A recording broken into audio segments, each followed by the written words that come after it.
Salamat sa magandang gising.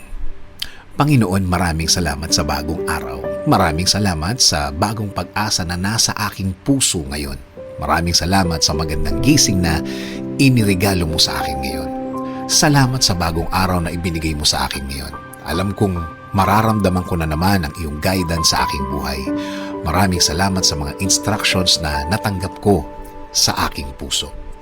Alam ko na laging ang puso ko ang lagi mong kinakausap. Kilala mo ako, Lord. Alam mo kung ano ang laman ng aking puso at isipan. Hiling ko po sa inyo na lagi niyo po itong lagyan ng magagandang bagay para sa isang tahimik na araw.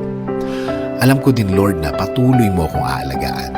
Tulad ng mga nakaraang mga araw na nagdaan kung saan naramdaman ko ang iyong pag-aalaga na bahagi ng iyong pagmamahal sa akin. Salamat din, Lord, dahil bantayan at bibigyan mo ng pag-aalaga at proteksyon ang lahat ng miyembro ng aking pamilya sa lahat ng oras at sa lahat ng araw.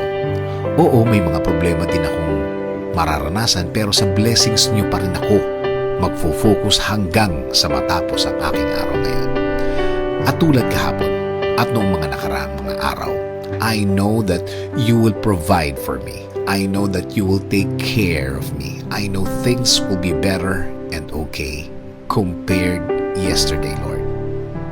Alam ko din na ang dala ng bagong araw na ito ay bagong pag-asa, bagong pagpapala, bagong mga opportunities, right people that you will put in my way so they can be a good influence in my life.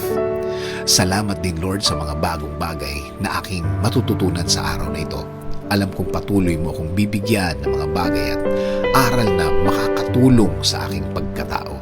Kaya, Lord, thank you sa magandang plano mo para sa akin, para sa aking buhay at buhay ng aking pamilya. Alam ko na ang plano mo ay mas mabuti at mas maganda sa aking plano. Inio-offer ko po sa inyo ang buong araw ko. Bigyan niyo po ito ng blessings. Bigyan niyo po ako ng bagong wisdom. Bigyan niyo po ako ng bagong kaalaman para sa ikabubuti ng aking buhay. In Jesus' name we pray. Amen.